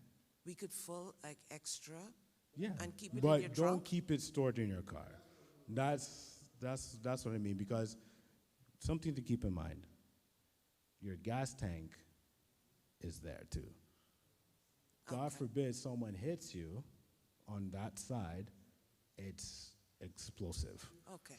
Yeah. So just use caution. Some people have it sectioned off. No. Some people have it sectioned off in their car. If you can find a way to contain it, then cool, right? But if you have it up in the open, then it could be hazardous. So it is hazardous.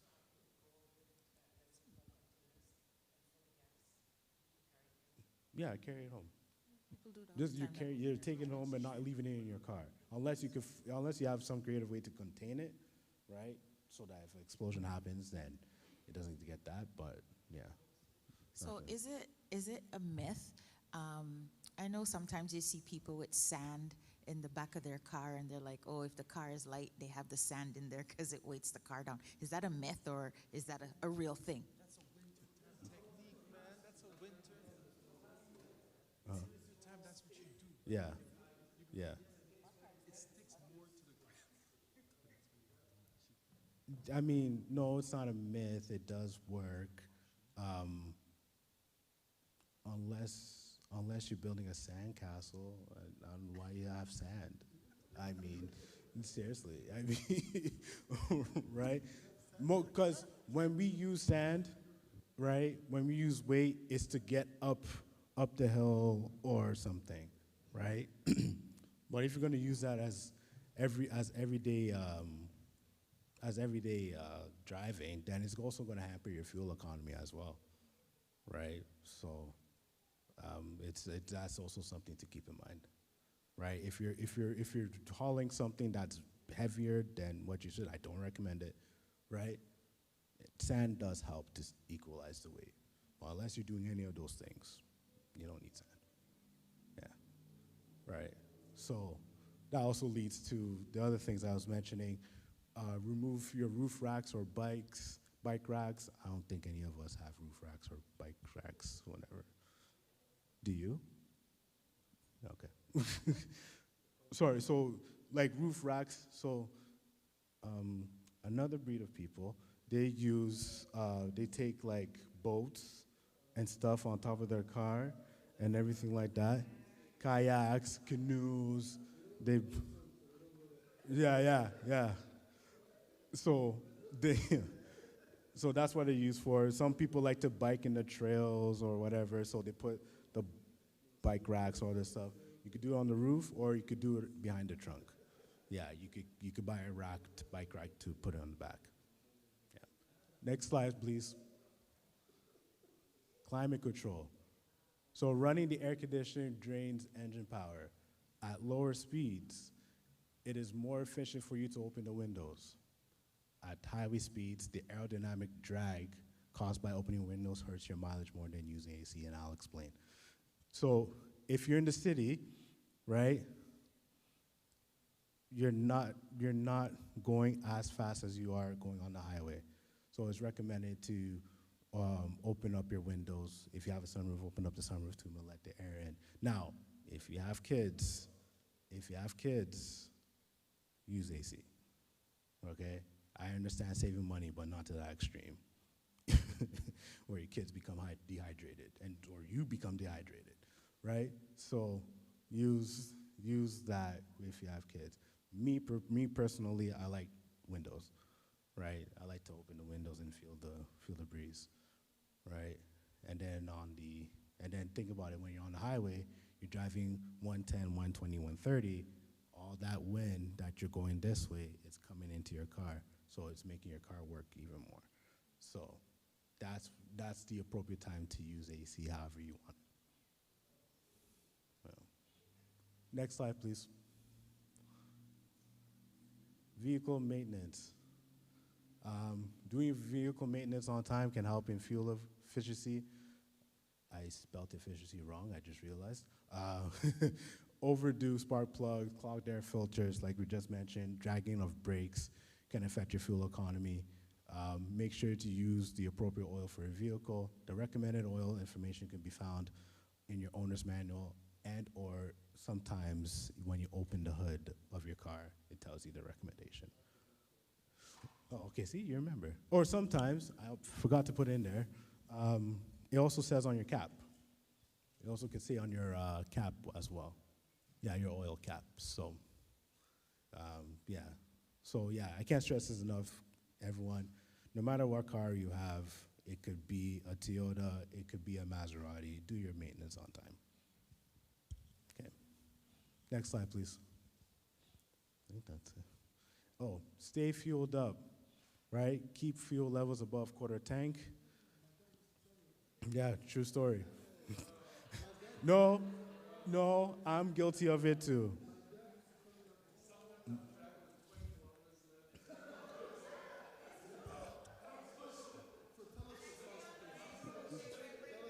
I will, I'll tell you, yes.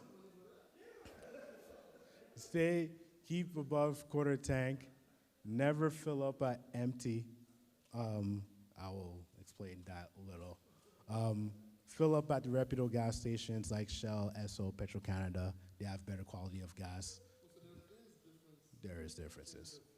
Yeah. Pioneer, mid-grade, honestly. Yeah, some not water, but some of them are diluted. They're not good quality. So you know the reserves, right? Yeah, The reserves is much cheaper. yeah, Is it because they're reserves or because the water is not the best? it's both. It's both? Yeah. Don't say the name on camera. Oh, right. I forgot about those kind of laws. So that grocery stores substance. Yeah, let's we'll talk in chambers. Tesla's probably on my neck right now, but no. Well.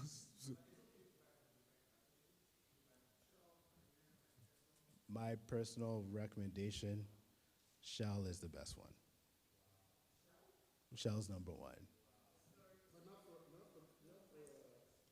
No, so I'll give. Yes, Petro. If you want to collect points, I'll go to Petro-Canada. But sorry, what did you say, Auntie Heather? So I'm gonna show you a trick.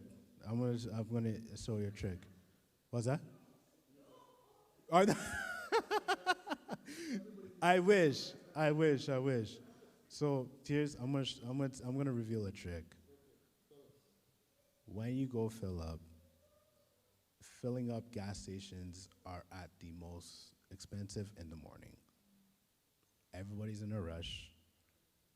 So, and you need gas to get to wherever you want to go to, so you're not gonna pay attention to the price. So that's why you notice it's super high in the morning, like 10, 15 cents higher, right? So the best time to fill is at night, after 9 p.m. the window between 9 p.m. and midnight, that's the best time to fill. Yeah. And also for chemical, and for chemical reasons too, because the vapors in the morning rise up in the gas underneath because it's colder in the morning. So you won't get as much like good quality gas as you would during the day. Yeah. So yeah. So that's how you could save a few money. So if you're trying to save a few bucks in an area of your safety, you don't feel comfortable doing gas at 9 p.m., then I don't recommend it. But I tend to get gas late at night because it's just a little cheaper. Yeah. We can't say which grocery stores, but certain grocery stores. Right. Huh? Not comparable, no.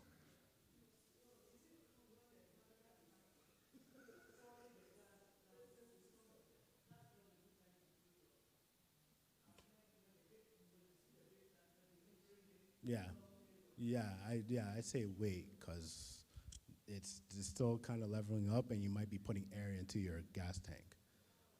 Yeah. Yeah, just wait patiently, and then once they finish filling, or go to another gas station if you're in a hurry. So, in terms of what could happen if you, yeah. Okay.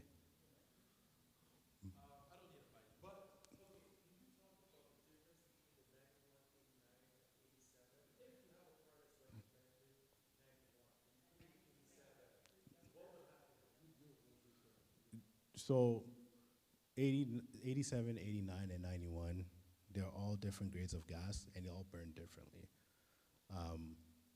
If a car, like anything from Audi and up, recommends 91, put 91. Only because if you put 87, eventually there's going to be buildup inside your fuel rails, and your car's not going to perform the same, and eventually you're going to have to replace your fuel rails if you do it too many times. So if your Benz, BMW, Porsche recommends 91 or 93, just put that in there, right? So that it will save you a lot of trouble. Now, if you have an 87, and they said if you want better performance to 91, there's no harm in putting either or, because the manufacturer says you could do both. But this is just the recommended grade that we want for your truck or your car, right? So,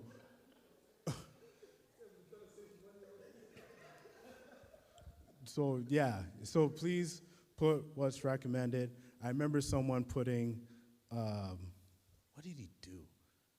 Someone put 87 in a Porsche Cayenne, and that car was not the same, because he did it too many times, right? And he's African. I won't say from what nation, because I'm on camera. Higher grade of gas. That's if you have like a Corvette or something, or yeah. So yeah, that's more. Yeah, $3 a liter. It's very expensive, right? Sometimes even more. So someone, I think Dwayne asked why it's recommended you fill about a quarter tank, and here's why.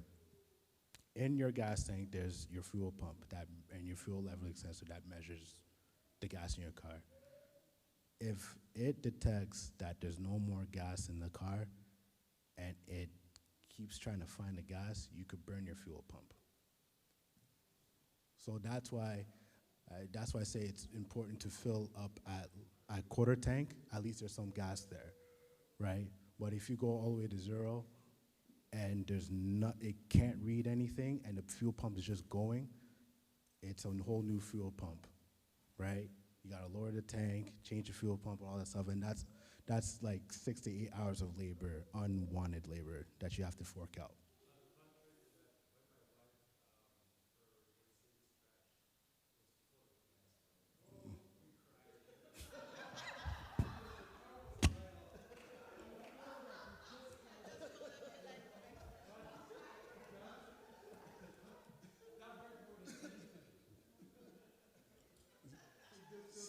So, so let me get this straight. You cried not because the car got into an accident, because it was full of gas. Oh. I mean, you can. You know what? Let's talk in chambers. But right. So please, please, please, please keep your fuel levels at quarter tank. Fill up at quarter tank, and at the maximum, and then that way you could also save money. You're not paying a whole bunch at the pump if you are at empty. I think that is it from me. Oh, sorry. Any more questions?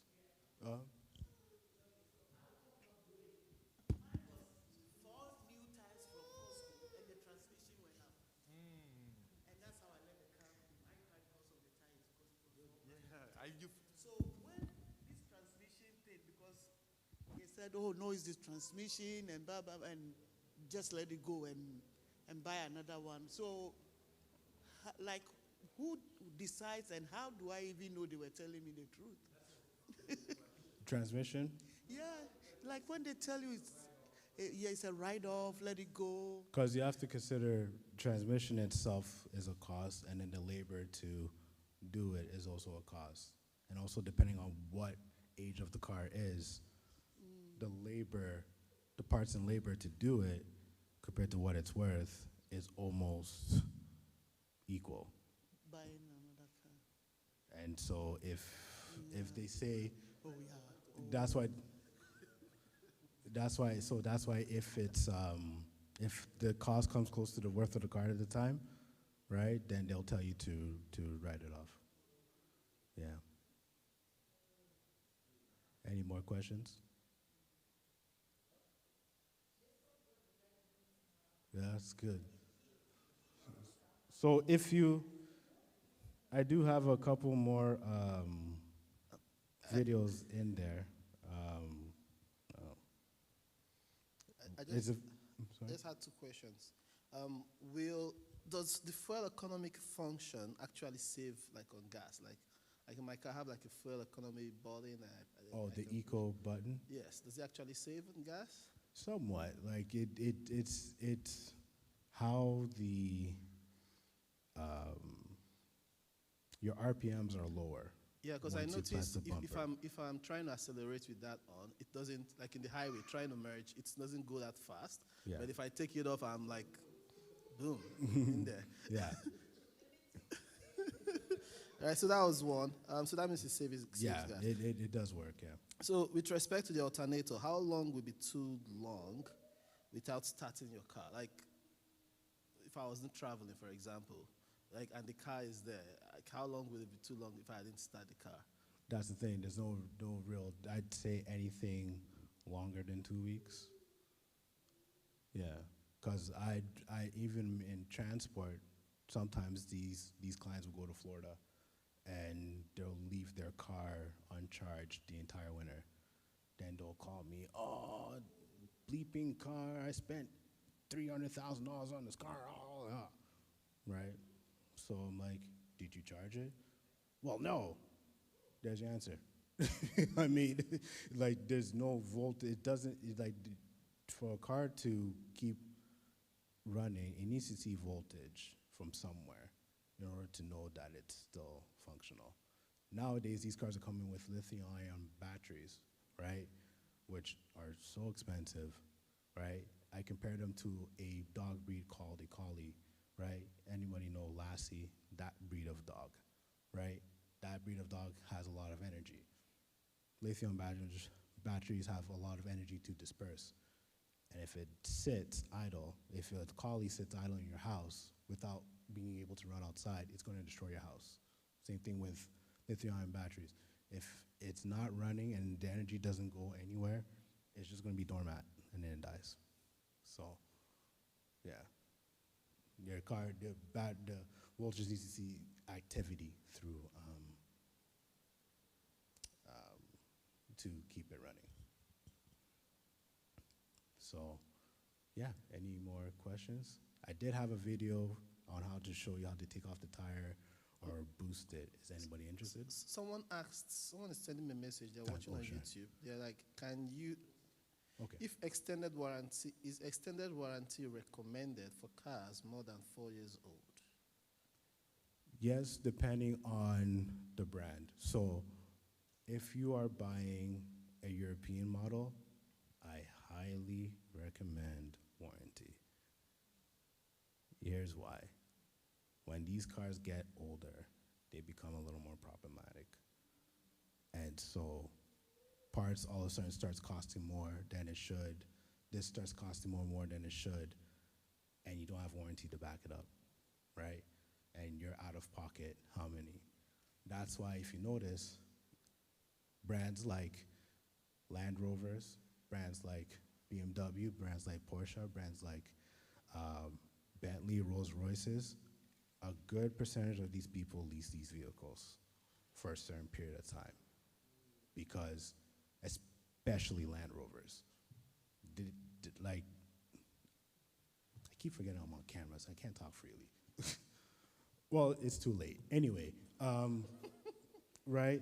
Land Rovers, after a certain period, right, they're honestly taking time bombs, right? Your instrument cluster starts to go, you need brakes pads, you need sometimes electrical components, right? After a certain period of time, hi, Eva, right? And so they become more costly to fix the older they get. Like the Range Rover and all those stuff. Yeah. The same issues, huh? Right? And when I talk about these cars, when I'm talking about these cars, I'm not trying to discourage anybody. If you have the means to get your dream car, if your dream car is a Land Rover, get the Land Rover. I'm also here to educate you. So if you're gonna get that, make sure you get warranty. Or if you're buying a used one, see how much the extended warranty costs, right? See how much that costs, see what it covers, and then if it's a good buy for you and your family, and you know you're not gonna get stuck, it's a good buy. But yeah, I recommend extended warranty on cars, especially the European brands, because they can get costly. Say again? No, no, I haven't, because there's so many brands out there. I've been fortunate to transport some cars. I remember reading in magazines as a kid, right? Yeah, I've driven them quietly. You know what I mean? A little bit. I enjoyed it a little bit. Yeah, I moved them in and out of the truck, and then sometimes I can't say which ones before someone somehow catches wind of this video and say, hey, you drove my car, right? But no, I've been fortunate to drive some pretty cool cars, and like that one outside. And so, yeah, that's what okay. If there's nothing else, thank you for listening to me. Thank you for coming out. Thank you. To everyone who on camera, thank you for taking time out of your evening to come listen to this. I will do more of this as long as there's more interest. Oh, the end. Yeah, as long as the demand is there, I'll definitely do more of this. I'll look forward to these in the fall and winter to how to get ready for the winter. Thank you very much. Man, somebody say he's loaded. He is loaded. Man, I didn't know you. I knew you were loaded, but not this. Like, I didn't know this level of loaded. This is loaded. This is fun. I'm so glad we did it. I had a question of like, if somebody who's still figuring out their first car, what kind of car should they get? Because someone like her, maybe some of the other guys who are, yeah. Yeah, for sure. You have to decide how much you're willing to spend, right? Tax in, right?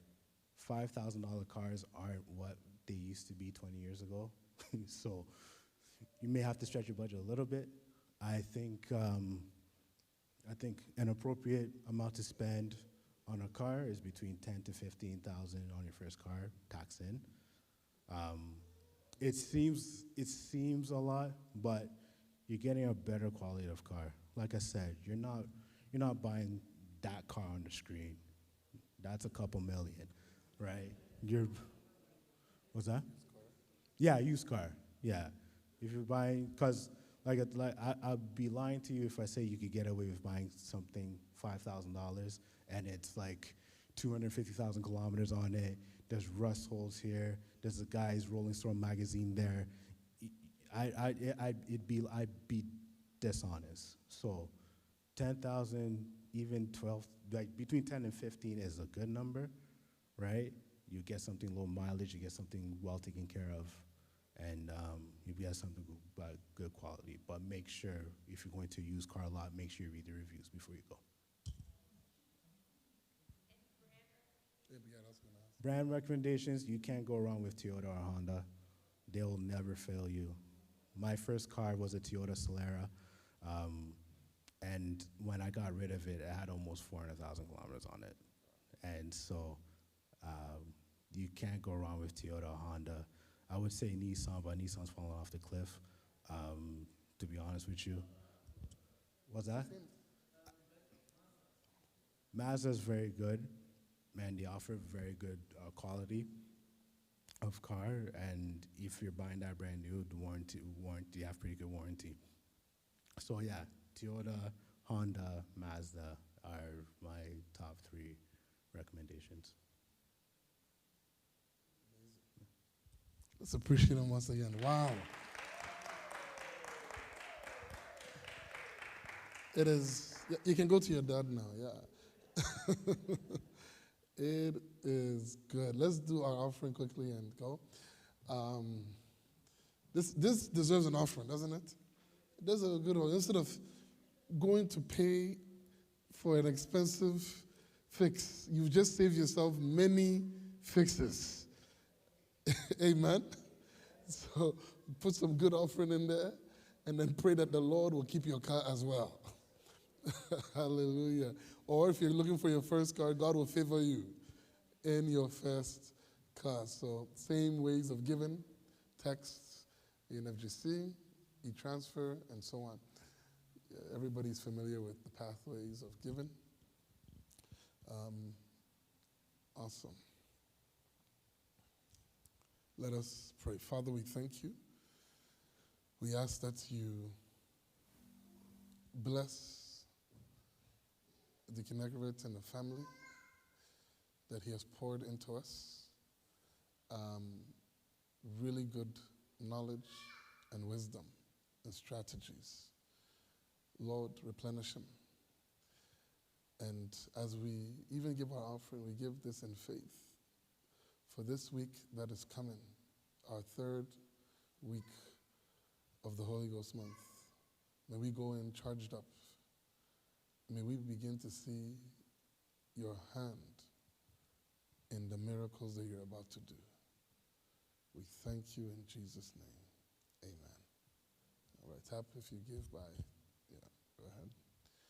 This coming Wednesday, we're praying throughout the week, but this Wednesday, did you guys hear the announcement? Did you hear the announcement? We will be having a watch party at church for Ghana versus Panama. I got permission from my bosses. And but it's specifically to utilize it as an evangelistic tool. So it can also be an in-reach and an outreach. In-reach means there are people in the church that come here and there. But knowing that we can watch a World Cup match, guess what? They may want to what? Come. So, and it happens to start at the exact same time as the Scripture Lounge. It's at 7 p.m. to the T. So we're going to be, the multimedia team, we will figure it out, but it'll be ready by the time we get there. And so once the flyer is ready, invite as many people as you can. Is that okay? You guys don't want to have some type of social something? It's a World Cup. It comes every 4 years, and it doesn't come to Canada. Yes, so we have to do too, or else we will lose the people to them. So we still have to do it. Amen? Yes. Okay, let's rise to our feet. Amazing. So it's going to be a watch party, 7 p.m. It's going to go over the time. So we're probably up to around, because half time is 15 minutes, right? Is it 15 minutes? Oh, what are they doing now?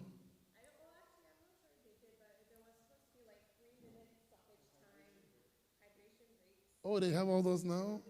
So it's even longer. Okay. So just bank in 2 hours. Just bank in 2 hours. But halftime is still 15, right? Is it still 15? Yeah. So bank in 2 hours. We'll be here. I'm going to figure out something for us to snack on. We're figuring, okay, if we're eating, it has to be downstairs. Yeah. It has to be downstairs. We're trying to figure it out. We don't have much detail yet. We just know we're watching. What we're doing that day is still in question. But we were definitely watching. All right? So maybe if you have recommendations. Somebody wanted to buy pizza. Let's follow up with him. He said he will buy pizza. You're a guy, Mr. Jibi. So let's talk to him and see if he wants to still buy us pizza. Also, may the Lord bless you and keep you. May the Lord cause his face to shine upon you and be gracious to you. May the Lord lift up his countenance round about you and give you peace. In Jesus' name, amen. Let's appreciate Deacon Everett.